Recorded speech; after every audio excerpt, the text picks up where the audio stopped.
Assalamu alaikum नाजरीन, this is Sani Khan and you are watching new episode of inside financial markets. नाजरीन, एक crisis like situation है। On the one hand we have election, political situation, and government priorities are none else than the politics.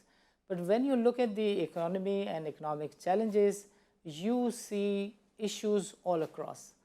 So at the macroeconomic level, today we are going to talk with Mr. Khalid Tawab from the FPCCI. He is a renowned businessman. इनसे हम जानेंगे कि government को कौन कौन से areas में फौरी तौर पर स्टेप्स लेने की ज़रूरत है, because when you talk about textile sector, when you talk about other industry, when you talk about cost of doing business, everywhere you come across questions and challenges. So Khalid Tawab साहब, welcome to the show and अस्सलाम वालेकुम। वालेकुम सलाम, thank you जनाब। Sir फरमाइएगा कि जो present situation है जिसके अंदर हर तरफ से ये आवाज़ें आ रही हैं कि कॉस्ट ऑफ डूइंग बिज़नेस जो है वो बहुत एक्सटेंसिवली बढ़ा दी गई है, और आए दिन जो है ये करेंसी का जो क्राइसिस है इसके लिए भी कहा जा रहा है कि इसको भी गवर्नमेंट सही से टैकल नहीं कर पा रही। On top of it what we are listening is कि अभी जो शरह सूद 15% पे गई है, शायद ये नाकाफ़ी है और इसमें कोई 100-125 बेसिस के इजाफे की according to government sources and the numbers which suggest कि शायद इसमें 1.25% तक का मज़ीद इजाफा हो जाए। सो कारोबारी तबका इस ये जो मौजूदा सूरत हाल है इसको कैसे देखता है? और एक इन्फॉर्मेशन मैं आपके साथ और शेयर करूँ कि आज कोई 10-12 ममालिक की फ़हरिस्त जारी की गई है कि जो नियर टू डिफ़ॉल्ट हैं, जिनके माशी मसाइल कुछ इस तरह के हैं, जिसके फॉरेक्स रिज़र्व की सिचुएशन ऐसी है कि अगर गवर्नमेंट ने स्ट्रिंजेंट मेजर्स नहीं लिए तो इन ममालिक को डिफ़ॉल्ट का सामना किया जा सकता है। इसमें पाकिस्तान का जो नंबर है वो चौथा आ रहा है। मैं कहूँगा कि खालिद साहब आप थोड़ा सा बताएं कि कारोबारी तबका जो है इस वक्त की प्रेजेंट सिचुएशन में चीज़ों को कैसे देख रहा है और कितना मुतमईन है मौजूदा हुकूमत की कारकर्दगी से। देखिए, इस वक्त कारोबारी तबका जो है, चाहे वो ट्रेड में हो या इंडस्ट्री में हो, वो एक बड़ी संगीन क्राइसिस से गुजर रहा है। इसके बहुत सारे अवामिल हैं जो आप कुछ अवामिल का आपने जिक्र किया। पहले आप ये देखिए, आपने फॉरेन एक्सचेंज की अपने रिजर्व का जिक्र किया। मेरे ख्याल 9 बिलियन के करीब या 8 बिलियन के करीब हमारे रिजर्व रह गए। 9.3 बिलियन। जी, ये सारी चमगोइयाँ जो हो रही हैं इसी बिना पर कि हमारे रिजर्व जो है कम हो गए। अब तो ये बड़ी तवक्को थी कि IMF से हमारा एग्रीमेंट जो है वो साइन हो जाएगा, जो डिले होता चला गया, और हर हफ्ते ये उम्मीद होती है कि इंशाल्लाह इस हफ्ते हो जाएगा। जब तक आपका ये एग्रीमेंट IMF से साइन नहीं होता, हमको हर तरफ से झगड़ दिया गया है। दूसरा, आप ये देखिए कि हमारी जो इम्पोर्ट्स है वो तकरीबन चली गई है 77-78 बिलियन के करीब, और हमारी एक्सपोर्ट जो है वो अराउंड 30 बिलियन है। तो जब तक हम, ये हमारा एक बहुत बड़ा गैप है। एक, अल्लाह ने हमारे पे कर्म किया कि हमारी जो रेमिटेंसेज है, ओवरसीज रेमिटेंसेज, अल्हम्दुलिल्लाह उसमें खातिर का इजाफा हुआ और उसने को ग्रेट डेफिसिट जो है वो कम किया। हमारे जो लोकल चैलेंजेस हैं, आपने देखा होगा कि आज भी मुख्तलिफ बैंक जो है वो, अगर हमारा जो एलसियाँ खुली हुई इम्पोर्ट जब बिल जब आ जाता है वो, तो उसकी रेमिटेंसेज में भी टाइम लगा रहे हैं। इसके अलावा आज अगर आप LC खोलने के लिए बैंक को दें तो कमर्शियल बैंक भी टाइम लगाते हैं कि पहले हम स्टेट बैंक से अप्रूवल ले लें। और आपने इससे पहले अपना जो फॉरेन एक्सचेंज था हमारा, तकरीबन $4 बिलियन की हमने गाड़ियां और स्पेयर पार्ट्स इंपोर्ट कर लिए। हमने $1.5 बिलियन की हमने अपने मोबाइल इंपोर्ट कर लिए।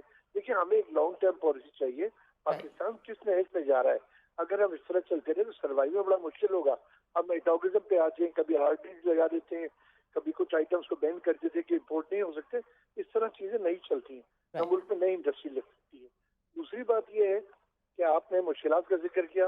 सबसे बड़ा मेजर प्रॉब्लम इंफ्रास्ट्रक्चर का है। आज आपके पास, हमारे पास इंडस्ट्री में गैस अवेलेबल नहीं है, लोड शेडिंग हो रही है, बड़ी तहशा मुश्किल है।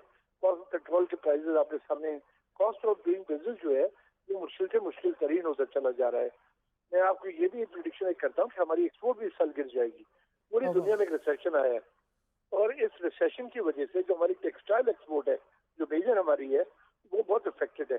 आज जितने बायर्स है बड़े हमारे मुख्तलिफ ममालिक में, वो जो है वो ओवर स्टॉक है। उनके पास स्टॉक जो है वो पाइल अप हो गया, उनकी सेल अफेक्टेड है। जब उनकी सेल अफेक्टेड है तो वो अपने सप्लायर्स को यहाँ पाकिस्तान में भी कहते हैं कि थोड़ा होल्ड डाउन कर लें।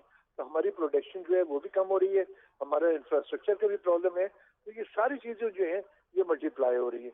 हाँ, अगर आपका IMF से एग्रीमेंट साइन होता है, आपके पास चीजें बेहतर होती है, सऊदी भी फंड दे देगा आपको, वर्ल्ड बैंक भी दे देगा, एशियन बैंक भी दे देगा, तो शायद ये चीजें बेहतर हो जाए। लेकिन इन सब बातों के बावजूद एक मेरा यकीन है कि पाकिस्तान जो है वो कभी भी डिफॉल्ट नहीं जाएगा इंशाल्लाह ताला। ओके। हमारे अपने रिसोर्सेज इतने हैं, हमारे जो पाकिस्तानी बाहर काम कर रहे हैं वो इस नहज पे इंशाल्लाह मुल्क को आने भी नहीं देंगे। अच्छा सर, ये फरमाइएगा कि जो टेक्सटाइल सेक्टर के जो लोग हैं, दे आर वेरी पर्टिकुलर कि जो रीजनल competitive रेट्स के लिए गवर्नमेंट ने एग्री किया, government time and again backs off. So textile sector अगर सिर्फ परफॉर्म ना कर पाए तो वो आपको कितना बड़ा मसला दिखता है मैशत के लिए? जैसे मैंने आपसे जिक्र किया कि इस वक्त सबसे बड़ा चैलेंज टेक्सटाइल सेक्टर में आ रहा है, राइट। क्योंकि बड़ा रिसेशन है यूरोप में भी और अमेरिका भी, और Right. अमेरिका हमारा सबसे बड़ा बायर है टेक्सटाइल का। तो राइट। उनके पास स्टॉक भी पाइल अप हुए हुए हैं। प्लस ये कि हमारे यहाँ जो कॉटन की ग्रो है, हमने अपने आप को कभी इक्विप नहीं किया। हमारी जो पर अगर आप देखिए पर एकड़ जो हमारी यील्ड है वो नहायत ही लो है सारे रीजन के अंदर। इंडिया हमसे कहीं आगे चला गया। एक जमाने में हमारी और उनकी 14 मिलियन बेल्स जो है वो बराबर होती थी प्रोडक्शन। आज हमसे 10 टाइम्स ऊपर निकल गया और हम 14 से 8 और 9 पे आ गए। तो चीजें तो बहुत खराब है। आज हम कॉटन इम्पोर्ट कर रहे हैं। तो ये चीजें अगर हम नहीं देखेंगे, लॉन्ग टर्म पे नहीं जाएंगे, तो पाकिस्तान वाकई एक बड़े क्राइसिस में आएगा। अच्छा सर, आखिर में ये फरमाएं कि ये जो शरह सूद है, ये 15% पर भी कारोबारी तबका समझता है कि वो काम कर सकता है, न चजाए कि देखिए मजीद बढ़ाने की बात हो? देखिए ये जब पिछले गवर्नर साहब जो आए थे, मिर्जा बाकर साहब, उन्होंने आके ये किया था कि हमारा इंटरेस्ट रेट जो है वो डबल फिगर में ले गए, फिर राइट। 14 पे ले गए। राइट। और उसके बाद हमारी जितनी इंडस्ट्री थी, जो हमारी सबसे लेविश इंडस्ट्री जो ऑटोमोबाइल इंडस्ट्री है, वो जिहाद है प्राइम मिनिस्टर साहब बैठ के उन्होंने मीटिंगों में कहा कि जी हमारी प्रोडक्शन बंद हो गई, हमारी मिलें बंद हो गई। Same with the textile. इतने बड़े है क्योंकि 15% अगर या 15.3 अगर कहीं पर आ जाता है, उसके बाद बैंक 2 या 2.5% या 3% लेता है। अकॉर्डिंग टू द कस्टमर 17-18% पे इंडस्ट्री की सर्वाइवल जो है वो बेताशा मुश्किल होगी। लेकिन अगर आप पूरे वर्ल्ड वाइड अकाउंट देखें तो हर जगह इंटरेस्ट रेट बढ़ा है। शायद दुनिया की अमेरिका की तारीख में पहली दफा ये 5% इन्होंने वहाँ इंटरेस्ट रेट कर दिया है। लेकिन वहाँ का और हमारे मुल्क का फर्क ये है कि वहाँ सारी डॉक्यूमेंटेड इकोनॉमी है और इन्फ्लेशन को रोकने के लिए ये अच्छा इकदाम होता है कि इंटरेस्ट रेट जो है वो बढ़ा दिया जाए। हमारे मुल्क में जितनी बड़ी हमारी ऑफिशियल इकोनॉमी है, डॉक्यूमेंटेड इकोनॉमी है, इससे इतनी ही तकरीबन हमारी अनडॉक्यूमेंटेड इकोनॉमी है। तो आप इन्फ्लेशन को सिर्फ इंटरेस्ट रेट से जो है वो कंट्रोल नहीं कर सकते। सिर्फ इसका सारा बोझ जो है वो डॉक्यूमेंटेड इकोनॉमी में पड़ता है, इंडस्ट्री में पड़ता है। लिहाजा इनको इसको रिवाइज करना पड़ेगा। खालिद साहब, अगर आप मौजूदा हुकूमत को, मिनिस्ट्री ऑफ फाइनेंस को कोई मैसेज देना चाहें तो हमारा प्लेटफॉर्म हाजिर है। थैंक यू जी। मैं मिनिस्टर ऑफ फाइनेंस को यही कहूंगा कि एक तो मैं तमाम सियासतदानों से रिक्वेस्ट करूंगा आपके उससे कि बैठ के एक माशी पॉलिसी, इकोनॉमिक पॉलिसी जो है कम से कम मिनिमम 10 साल की, मतलब 15 साल की बनाए। कोई गवर्नमेंट आए, कोई गवर्नमेंट जाए, एक जो हमारी इकोनॉमिक पॉलिसी है वो बिल्कुल एज इट इज सेव होनी चाहिए। इसमें इन्वेस्टर को ये फिक्र नहीं होनी चाहिए कि कल कोई और गवर्नमेंट आ गई तो हमारी पॉलिसी जो है वो चेंज हो जाएगी। You need a uniform policy. और बजाय इसके कि आप रेगुलर से ड्यूटी लगा करके इसको टेम्परेरी ब्लॉक करें, इसमें परमानेंट ड्यूटी लगाए, चाहे WTO का जो भी इतराज हो, लेकिन वो इतराज आप सह लें ताकि हमारे मुल्क पे इन्वेस्टमेंट आए और इंडस्ट्री लगे। Understood, understood. खालिद तवाब साहब, आपका प्रोग्राम के लिए वक्त निकालने का बहुत बहुत शुक्रिया। नाजरीन, वक्त हुआ चाहता है एक छोटे से शॉर्ट ब्रेक का। वक्फे के बाद हमारे साथ मौजूद होंगे Muqeed. We will talk about the auto sector and the challenges faced by the auto industry.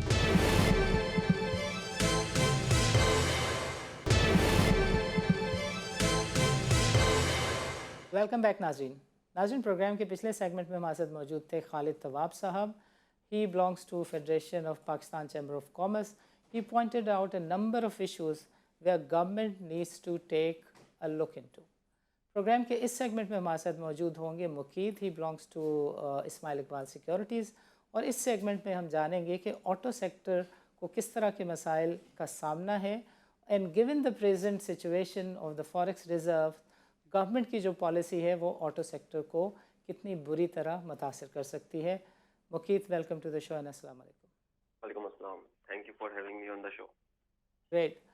Mukesh साहब, पाकिस्तान की जो ऑटो इंडस्ट्री है वो काफ़ी मसाइल का शिकार है and there is a view in the market कि डाउन द रोड 2 साल जो हैं वो ऑटो सेक्टर एक डाउनस्लाइड ले सकता है, काइंड ऑफ रिसेशन में जा सकता है. But when you look at the situation of past 2.5 year, हमने देखा कि टोयोटा के अलावा, सुजुकी के अलावा a number of new players were added to the industry. So we would want you कि जो प्रेजेंट सिचुएशन है जिसमें तकरीबन सारे के सारे न्यू प्लेयर्स हों या पुराने हों, सब के सब ने जो है वो बुकिंग बंद की हुई है. एक तो people want to have an idea कि ये बुकिंग कब तक खुल सकती है, इस पे आपका क्या व्यू है. जो प्राइसिंग है ये तकरीबन 70% अप्रिशिएट कर गई है इन लास्ट 1.5 ईयर. इसके रीज़न्स और ये क्या कहा जा सकता है कि ये प्राइसेस अब स्टेबल हो जाएंगी या इस लेवल पे रहेंगी या इसमें फर्दर चैलेंजेस आ सकते हैं, और आ सकते हैं तो उसकी वजह क्या है? I would want you to cater to all these points.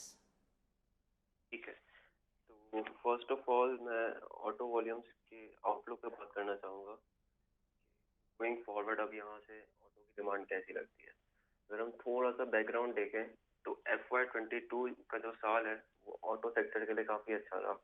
Okay. अब तक 11 मंथ्स में 250,000 प्लस की सेल्स रिकॉर्ड की गई है, और अभी जो लास्ट मंथ के नंबर आएंगे तो वो आपका ऑल टाइम हाई रिकॉर्ड हो जाएगा इन FY22.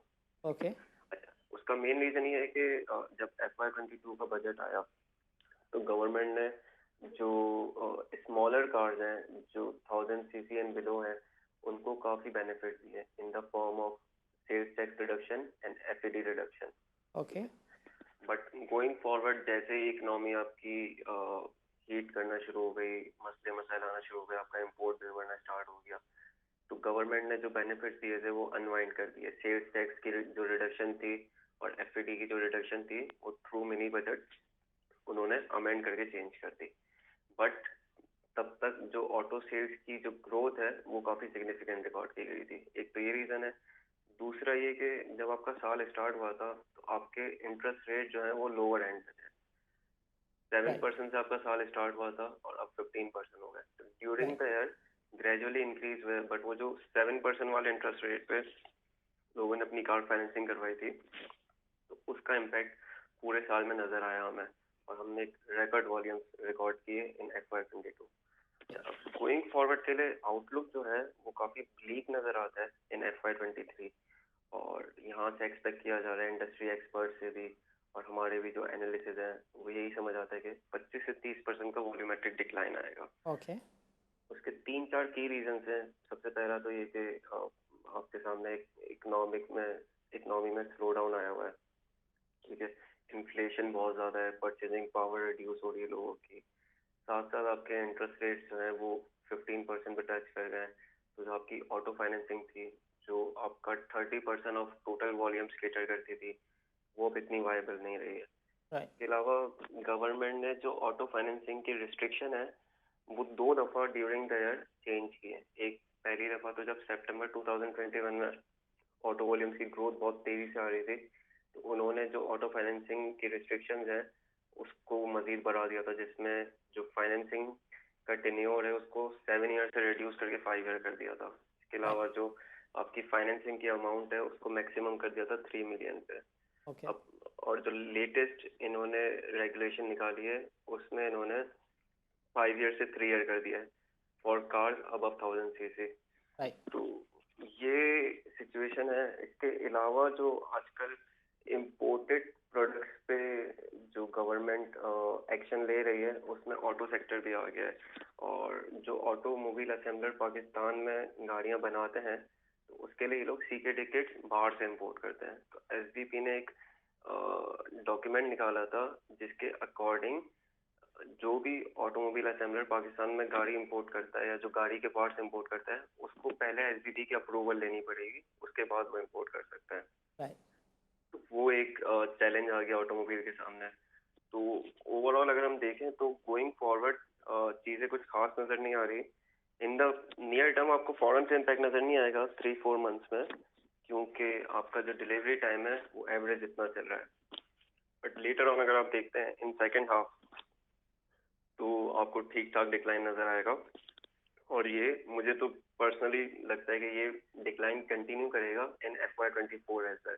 ओके, जब तक आपके हालात बेहतर नहीं होते, आपका इंटरेस्ट रेट कम नहीं होता, तो जो आपकी ऑटो फाइनेंसिंग से सेल्स आती है वो तब तक नहीं आ सकेगी। ओवरऑल वॉल्यूम्स पे ये आउटलुक है। प्राइस का आपने कहा, तो प्राइस का मैं आपको थोड़ा सा ओवरव्यू दे देता हूँ, इसके बाद आउटलुक बता देता हूँ। हिस्टोरिकली जो FY22 में आपका बजट आया था उसमें सेल्स टैक्स और FAT रिड्यूस किया था, जिसकी वजह से आपकी प्राइसेस डिक्लाइन हुई थी। राइट, बट उसके बाद आपका PKR कंटिन्यूसली डेप्रिशिएट हो रहा था, तो नवंबर में इनको एक प्राइस हाइक करना पड़ा था। ठीक है, नवंबर में प्राइस हाइक किया, फिर एक मिनी बजट आया था जिसमें इन्होंने बट जो भी मुकीब, बेनिफिट। इवन यस्टरडे ये जितने भी प्लेयर्स हैं they have send messages to the people जिनकी बुकिंग थी कि आपको 5 लाख रुपए, 4,50,000 रुपए, 4,96,000 रुपए आपको देने हैं, बिकॉज गवर्नमेंट ने फाइनेंस बिल में इसका जो ड्यूटी है और जो इंपोर्ट के ऊपर एडिशनल टैरिफ में चेंजेस थी वो लागू कर दिए हैं। सो जी कीमतें तो एज ऑफ नाउ भी बढ़ रही हैं, मगर there is nobody to regulate. नहीं, अभी जो रिसेंटली कीमतें बढ़ी हैं उसका एक रीजन ये है कि गवर्नमेंट ने अभी जो FY23 का बजट आया था उसमें एक न्यू टैक्स इम्पोज किया है, कैपिटल वैल्यू टैक्स 1% का। 1% का ऑन कार्स अबव 1300 cc। तो वो वाला टैक्स जो है उस उसकी जो प्राइस है या जो उसका इम्पैक्ट है वो कस्टमर से ये लोग ले रहे हैं और वो आगे जाके गवर्नमेंट को पास ऑन होगा। असेंबलर्स ने अब तक प्राइस नहीं बढ़ाई है, बट अभी जैसे विटनेस किया गया है, अब इंडस मोटर्स, किया मोटर्स की कुछ गाड़ियाँ, सुजुकी मोटर्स, इन तीनों ने अपनी जो बुकिंग है वो बंद की हुई है। राइट, उसका मेन रीजन यही है कि अभी ये लोग एवेल्युएट कर रहे हैं और जो आपका PKR है वो एक जगह पे स्टेबल नहीं हो रहा, इस वजह से जो इनकी कॉस्टिंग है वो सही तरीके से बैठ नहीं पा रही। तो बट एक मुकीत दफा ये जो पिछली वाली प्राइसिंग हुई हुई है वो तो $182 के हिसाब से हुई हुई है। सो डिस्पाइट दैट डॉलर 182 का तो नहीं होने जा रहा, प्राइसेस ने तो टेक्निकली बढ़ना ही है। यस और नो? प्राइजेस ने डेफिनेटली बढ़ना है और उसमें कोई शक नहीं है। It's not a matter of if, it's a matter of when. ठीक है, राइट, तो prices are going to rise definitely, may be 10 to 15% to pass on the impact.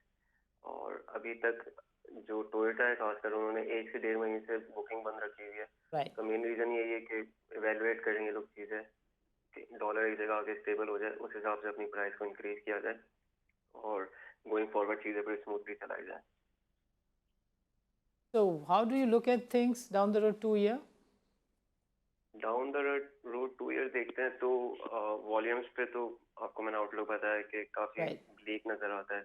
Price पे ये है कि अभी जो एक इमीडिएट प्राइस इंक्रीज है वो तो it's return on the wall, वो डेफिनेटली आना है। ठीक है, बट गोइंग फॉरवर्ड आपकी फिर जो करेंसी की सिचुएशन है उस पर काफ़ी चीज़ें डिपेंड करती हैं। अगर आपकी करेंसी यहाँ पे स्टेबल होती है और एकदम नॉर्मलाइज आपकी डेप्रिसिएशन होती है, वो होती रहे, तो ठीक है। वो अगर 5 से 6% होती है, इतना इम्पैक्ट ये लोग पास ऑन कर दें तो वो बियरेबल होता है।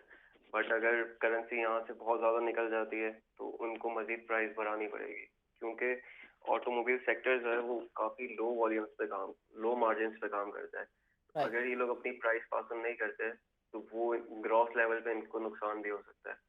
तो प्राइस पास ऑन करने के अलावा कोई ऑप्शन है नहीं इनके पास, दे हैव टू। आखिर में ये बताएं मुकीत के ग्लोबल रिसेशन की बातें हो रही हैं and there are certain indications कि situations could get from bad to verse.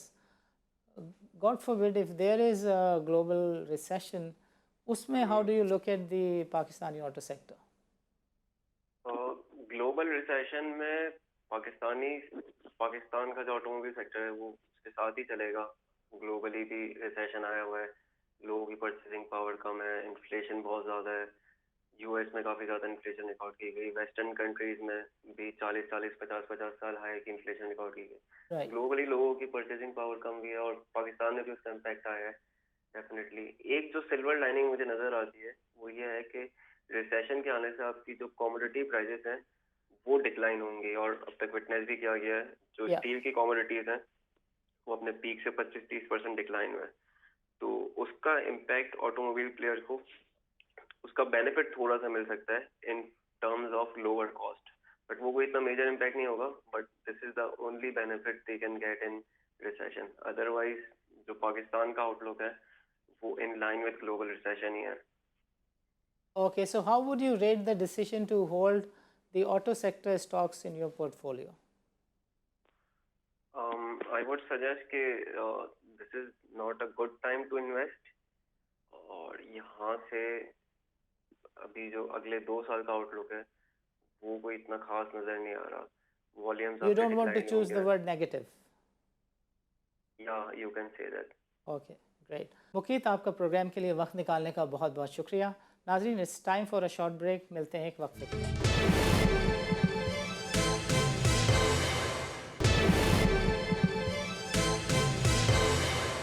Welcome back नाजरीन। नाजरीन, प्रोग्राम के इस सेगमेंट में हमारे साथ मौजूद हैं फैज़ान।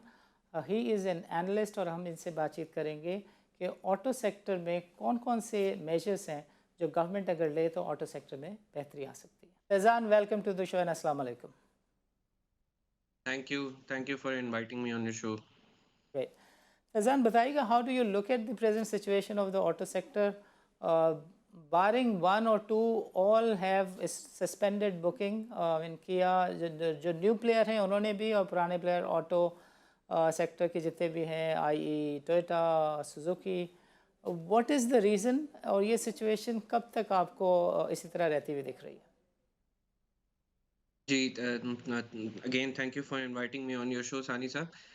असल में अगर आप देखें कि पिछले 2-3 महीनों में और अगर पूरा साल ही फिस्कल ईयर 22 ही देख लें तो काफ़ी मुश्किल साल रहा है ऑटोज़ के हवाले से। Not in terms of sales, sales तो जनरली इस साल FY22 में इस साल की रिकॉर्ड हाई सेल्स थी।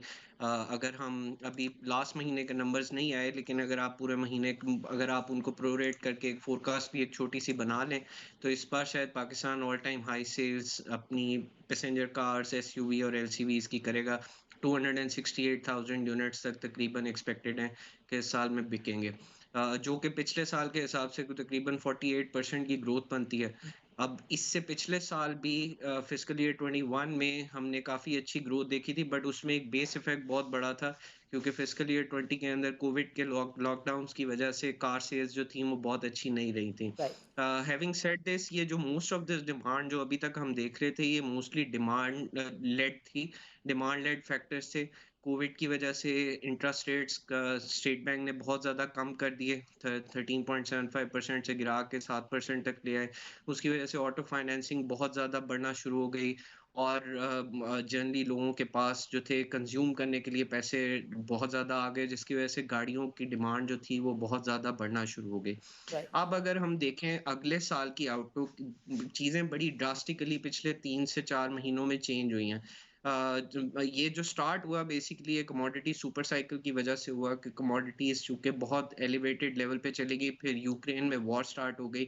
उसके बाद से कंसिस्टेंटली सप्लाई चेन में डिस्ट्रप्शंस हैं, करेंसीज डेप्रिशिएट कर रही हैं ऑल अक्रॉस द ग्लोब, और पूरी दुनिया में इस वक्त एक इन्फ्लेशन का स्पाइरल आया हुआ है, जिसकी वजह से दुनिया जो है आगे लग रहा है, जैसे आपने पॉइंट आउट किया कि रिसेशन की तरफ जाती हुई लग रही है।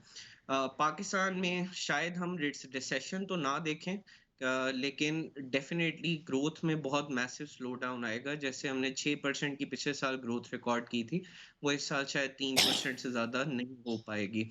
और चूंकि पाकिस्तान एक कंजम्पशन ओरिएंटेड सोसाइटी है, तो ऑटोमेटिकली डॉलर डेप्रिसिएशन और इन सारी चीज़ों की वजह से पाकिस्तान में तो इन्फ्लेशन बढ़ रही है।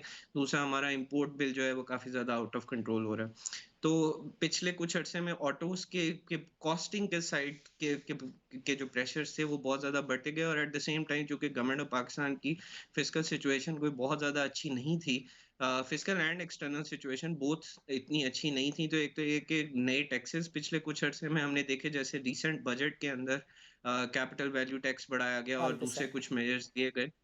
तो उसकी वजह से अब ऑटो सेक्टर लग रहा है कि अंडर प्रेशर चला जाएगा, और अगले आने वाले 1 साल के अंदर प्रोबेबली अब हम ग्रोथ शो नहीं कर पाएँगे ऑटो सेल्स में। अगले साल में तकरीबन 30 टू 35% मैं डिक्लाइन देख रहा हूँ ऑटो सेल्स के अंदर। ओके, ज ज और जब मैं ऑटो सेल्स की बात कर रहा हूँ तो इसमें एलसीवीज़, एसयूवीज़ और प पैसेंजर कार्स को मिला के मैं बात कर रहा हूँ कि राइट, हम प्रोबेबली 2.5 लाख का जो लेवल 2,60,000 का लेवल हमने इस बार टच किया है, वो अब हम सस्टेन नहीं कर सकेंगे। वो उसमें काफ़ी मैसिव तकरीबन 30% तक की रिडक्शन अगले साल में डेफ़िनेटली हमें देखने को मिलेगी। right. So when you see this happening, do you see the prices also coming down or economic situation उस price level को रोक के रखेगी? देखें जी, हिस्टोरिकली अगर पाकिस्तान के हिस्टोरिकल प्राइसेस को बेंचमार्क बनाया जाए तो पाकिस्तान में प्राइसेस जनरली ऑटोज़ की नीचे आती नहीं है। और वैसे भी इस वक़्त जैसे मैंने मेंशन किया कि कॉस्टिंग साइड से प्रेशर बहुत ज़्यादा है। आप आपने जैसा कि हर एक जानता है कि रुपया जो है तकरीबन 20 से 30% डेप्रिशिएट कर चुका है पिछले 6 से 7 महीनों में। तो ऑटोमेटिकली वो जो सारा का सारी कॉस्टिंग का जो ब्रंट है वो कंज्यूमर्स के ऊपर फॉल करता है। ऑटो मैन्युफैक्चरर्स प्राइसेस बढ़ा देते हैं जिसकी वजह से प्राइसेस गाड़ियों की बढ़ती चली जाती हैं। तो मुझे नहीं लगता कि प्राइसेस नीचे आएंगी। उसमें एक नया फैक्टर ऐड हो गया जो कि पहले शायद नहीं था। वो ये कि स्टेट बैंक ने सीकेडी की इंपोर्ट्स के ऊपर हमारे जो मोस्टली यहाँ पे गाड़ियाँ बनती हैं वो सीकेडी गाड़ियाँ होती हैं। Right, तो सीकेडी की इंपोर्ट्स के ऊपर उन लोगों ने रिस्ट्रिक्शन लगा दी है कि आपको जब भी सीकेडी के पार्ट्स इंपोर्ट करने हो तो आपको पहले स्टेट बैंक को इन्फॉर्म करना होगा, right, फॉरेन एक्सचेंज डिपार्टमेंट को। उसकी वजह से एलसीज खोलने में और उनको डिलेज आ रहे हैं, उसकी वजह से पार्ट्स में इंपोर्ट्स में डिलेज हो रही हैं। तो सप्लाई चेन का एक बहुत बड़ा इशू क्रिएट हो गया इन ऑटो मैन्युफैक्चरर्स के लिए कि वो गाड़ियां, उनके लीड टाइम्स जो हैं वो बहुत ज़्यादा बढ़ गए हैं। तो वो right. टाइमली डिलीवरीज नहीं कर पा रहे और प्राइसेस को, उनकी कॉस्ट जो है जनरली कॉस्ट ऑफ इंपोर्ट वो बढ़ती चली जा रही है। और पिछले कुछ अरसे में चूंकि इंटरेस्ट रेट्स भी अब बहुत ज़्यादा बढ़ गए हैं तो डेफिनेटली प्राइसेस जो हैं मुझे नहीं लगता कि अगले आने वाले वक्तों में कम होंगी। प्रोबेबली शायद अगर इसी तरह रुपया मजीद डेप्रिशिएट होता रहा तो हो सकता है कि हम एक दो बार फिर प्राइस इंक्रीजेस भी देखें मजीद गाड़ियों में। बट रुपया फॉर एग्जांपल 200 रुपये पर स्टेबल भी रहता है, 200 रुपये पर डॉलर पर, बट स्टिल जो पुरानी प्राइसिंग है वो तो 182 के हिसाब से है. So you still feel yes, के प्राइसेस टेक्निकली बढ़ेंगी? There are high chances. हो सकता है कि डिमांड साइड पे प्रेशर अगर बहुत ज़्यादा आ जाए तो जो लोकल मैन्युफैक्चरर्स हैं वो प्राइस इंक्रीजेस को होल्ड कर लें, लेकिन कम होने का मुझे कोई ऐसा चांसेस नज़र नहीं आ रहे। मुझे ज़्यादा यही लग रहा है कि प्रॉब्ली प्राइस कुछ थोड़ी बहुत और बढ़ ही सकती है क्योंकि जनरली इकोनॉमी की और ओवरऑल जिस तरह की सिचुएशन है, मेरा नहीं ख्याल कि इस वक्त प्राइस डिक्लाइन हम कहीं पे किसी गाड़ियों के अंदर देख सकते हैं। Azan, when you're saying कि there is expected a negative growth down the road 1 to 2 years, so आप पोर्टफोलियो में भी देखते हैं कि लोग कंसिडर करेंगे ऑटो सेक्टर रखने को या ना रखने को? आई थिंक मैं अगर होता तो मैं अगर एज अ पोर्टफोलियो मैनेजर सोचूं तो शायद मैं ऑटो सेक्टर को अवॉइड ही करता।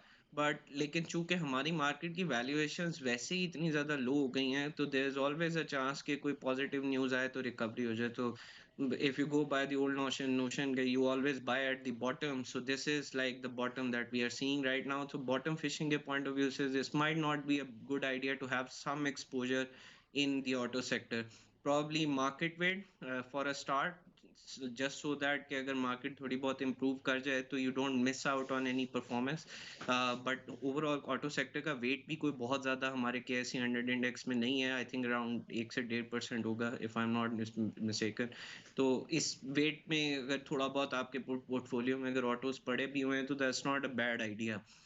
लेकिन as far as earnings outlook are concern, मेरे ख्याल में अगले 1 साल में अर्निंग्स के ऊपर प्रेशर आएगा Right. सारे ऑटो मैन्युफैक्चरर्स के ऊपर, क्योंकि पीकेआर डेप्रिसिएशन बहुत ज़्यादा हुई है और देयर आर चांसेस कि मज़ीद डेप्रिसिएशन हो क्योंकि डॉलर इंडेक्स इन इटसेल्फ काफ़ी ज़्यादा बढ़ता जा रहा है और against major currency pairs like euro, US dollar जो है continues to appreciate.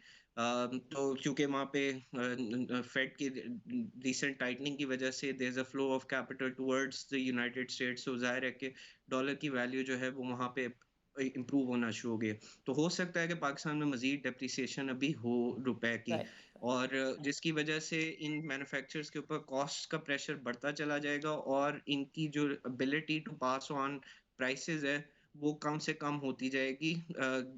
If you see it with the fact कि डिमांड के ऊपर काफ़ी ज़्यादा डिमांड साइड से प्रेशर्स जो हैं वो बढ़ना शुरू हो गए हैं। आप ये भी जानते हैं कि ऑयल प्राइसेस और लोकल पेट्रोल की प्राइसेस बहुत ऑल टाइम हाई लेवल्स पे हैं इस वक्त, राइट, और उसकी वजह से यहाँ पे डोमेस्टिक इन्फ्लेशन भी बहुत ज़्यादा है। तो जनरली यहाँ पे जो एवरेज मिडिल क्लास तबका है आपका, उसकी तरफ से डेफिनेटली कार परचेजेस जो हैं उनके डिसीजंस को वो डिले ज़रूर करेंगे, और ऑटो सेक्टर वैसी वॉल्यूमेट्रिक सेल्स अगले साल में नहीं दिखा पाएगा। तो इसको अगर आप सारे को इक्वेशन को अगर समराइज कर लें, तो अगले साल में ऑटो सेक्टर की प्रॉफिटेबिलिटी को डेफिनेटली नुकसान होगा।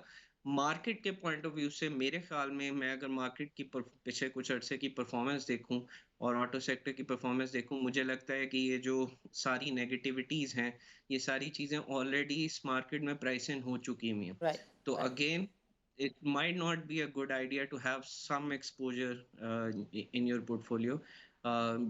हो सकता है कि अगर यहाँ से मार्केट थोड़ी सी परफॉर्मेंस हो तो उसके साथ साथ आपके ऑटो सेक्टर के स्टॉक्स भी चल सकते हैं। फैज़ान, आपका प्रोग्राम के लिए वक्त निकालने का बहुत बहुत शुक्रिया। नाज़रीन, आज के प्रोग्राम में शरीक गुफ्तगू रहे खालिद तवाब साहब। इन्होंने मईशत के ऊपर अपनी राय का इज़हार किया, and what he pointed out was कि government has failed to implement the charter of economy. कई सालों से ये बात हो रही है कि पाकिस्तान को एक 10 साला मुआशी हिकमत अमली की ज़रूरत है, और इर्रिस्पेक्टिव ऑफ द फैक्ट कि गवर्नमेंट में कोई पार्लियामेंट्री सिस्टम हो या एरिस्टोक्रेटिक सिस्टम हो, जो इकनॉमिक चार्टर है 10 साल का, उस पर अमल दरामद जारी रहे। ये वो तजवीज़ है जो गुज़श्ता कई अरसे से कई बिजनेसमैन और मईशतदान इस पर बात कर रहे हैं, but nobody cares to hoods. दूसरे सेगमेंट में हमने आज के प्रोग्राम में बातचीत की ऑन दी ऑटो सेक्टर। मईशत के जो चैलेंजेस हैं वो ऑटो सेक्टर को किस तरीके से असरअंदाज कर रहे हैं, और उसमें वे फॉरवर्ड क्या है। दोनों एनालिस्ट का इस बात पे कंसेंसस था कि अगले 2 साल तक ये जो रिकॉर्ड है 2,68,000 गाड़ियों का, ये तो ब्रेक नहीं होने जा रहा, and because there is going to be a negative growth in the auto sector, तो अर्निंग भी जो है वो डिप्रेस रह सकती है। एंड बिकॉज अर्निंग डिप्रेस रहेंगी, इट इज़ नॉट रिकमेंडेड कि ऑटो सेक्टर में जो पोजीशन है वो बग़ैर देखे भाले और सोचे समझे ली जाए। नाज़रीन, इस तरह के एनालिसिस का सिलसिला हम जारी रखेंगे अपने प्रोग्राम में। इजाज़त दीजिए, अल्लाह हाफ़िज़।